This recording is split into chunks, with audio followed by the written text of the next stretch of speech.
সকলোৱে গম পাওঁ এই যোৱাকালি ভাৰতৰ নিৰ্বাচন আয়োগে যেতিয়াই ঘোষণা কৰিলে যে নিৰ্বাচন অনুষ্ঠিত হ'ব আৰু সময়সূচীসমূহ ঘোষণা কৰিলে তেতিয়াৰ পৰাই মাজুলীতো নিৰ্বাচনৰ প্ৰস্তুতি আৰম্ভ হৈছে।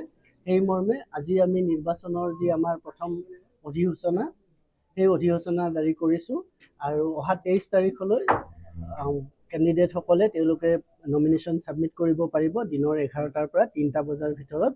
আৰু সেইটো আমাৰ নতুন ইণ্টিগ্ৰেটেড যি ডিচি অফিচ এই ডিচি অফিচৰ ডিচিৰ যিটো ৰুম এই ৰুমটোকে আমি ৰিটাৰ্ণিং অফিচাৰৰ ৰুম হিচাপে ডিক্লেয়াৰ কৰিছোঁ আৰু সেই ৰুমতে তেওঁলোকে নমিনেশ্যন পেপাৰ ছাবমিট কৰিব পাৰিব। আৰু নমিনেশ্যনৰ পিছত অহা 24 তাৰিখে আমি নমিনেশ্যনসমূহ স্ক্ৰুটিনি কৰিম আৰু তাৰপিছত যদি কেণ্ডিডেট কোনোবাই উইথড্ৰ কৰিব বিচাৰে তেতিয়াহ'লে 26 তাৰিখে 3 বজাৰ আগতে তেওঁলোকে উইথড্ৰ কৰিব পাৰিব। আৰু যদি সকলো ঠিকে থাকে যায়, যদি কেণ্ডিডেটে নমিনেশ্যন ফাইল কৰে তেতিয়াহ'লে 9 এপ্ৰিলত আমাৰ ৰাতিপুৱা 7 বজাৰ পৰা আবেলি 5 বজালৈ নিৰ্বাচন অনুষ্ঠিত হ'ব।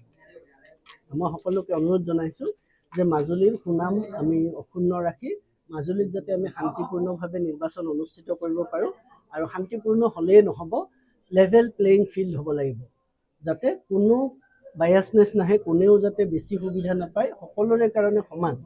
নিৰ্বাচনৰ গোটেই প্ৰক্ৰিয়াটোত আমাৰ কোনো দল কোনো প্ৰাৰ্থীৰ কথা নাথাকে, সকলোৱে আমাৰ কাৰণে সমান আৰু আমি সকলোকে সমান চকুৰে চাই সকলোকে সমান ধৰণৰ সুবিধা প্ৰদান কৰিম।